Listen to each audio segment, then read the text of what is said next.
বঙ্কিম চন্দ্ৰ চট্টোপাধ্যায় বিৰচিত বন্দে মাতৰম গীতটিৰ ১৫০ বছৰীয়া বৰ্ষপূৰ্তি উপলক্ষে আজি ঢেকীয়াজুলিৰ সমজিলাৰ অন্তৰ্গত বিভিন্ন ঠাইৰ পৰা আজি সমজিলা আয়ুক্ত কাৰ্যালয়ত সকলো উপস্থিত আছে।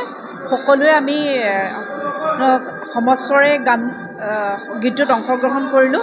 ইয়াত মাননীয় অসম চৰকাৰৰ মাননীয় মন্ত্ৰী স্বাস্থ্য আৰু পৰিয়াল কল্যাণ তথা জলসিঞ্চন বিভাগৰ মাননীয় মন্ত্ৰী অশোক সিংহল ডাঙৰীয়াও আমাৰ লগত গীতত অংশ ল'লে। সকলোৱে আমি গীতটো একেলগে পৰিৱেশন কৰিলোঁ। ভাল লাগিলে।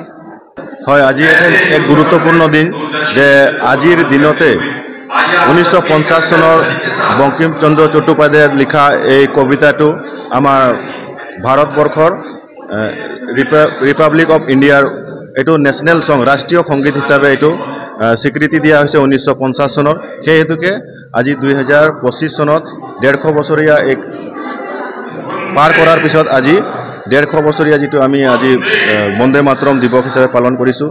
সেই হিচাপে আজি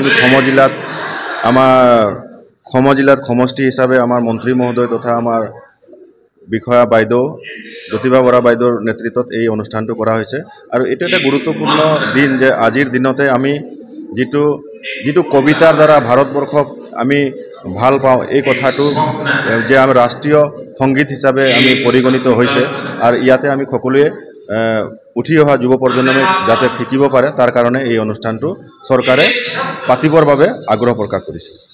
150 বছৰীয়া যি আমাৰ প্ৰতিজন ভাৰতীয়ৰ হৃদয় স্পন্দন হৈ থকা বন্দে মাতৰম গীতটি আজি আমি সমজিলা আয়ুক্তৰ কাৰ্যালয়ত প্ৰায় 200 গৰাকী মহিলা পুৰুষ লগ লাগি আমি আজি পৰিৱেশন কৰিলোঁ। ইয়াত উপস্থিত আছিল আমাৰ অসম চৰকাৰৰ মাননীয় কেবিনেট মন্ত্ৰী শ্ৰী অশোক সিংহল ডাঙৰীয়া। তেখেতে এটা সুন্দৰ ভাষণো প্ৰদান কৰিলে। আৰু বন্দে মাতৰম গীতটি 100 বছৰীয়াৰ আমাৰ আজি আৰম্ভণি আৰু এবছৰলৈ এইটো চলি থাকিব।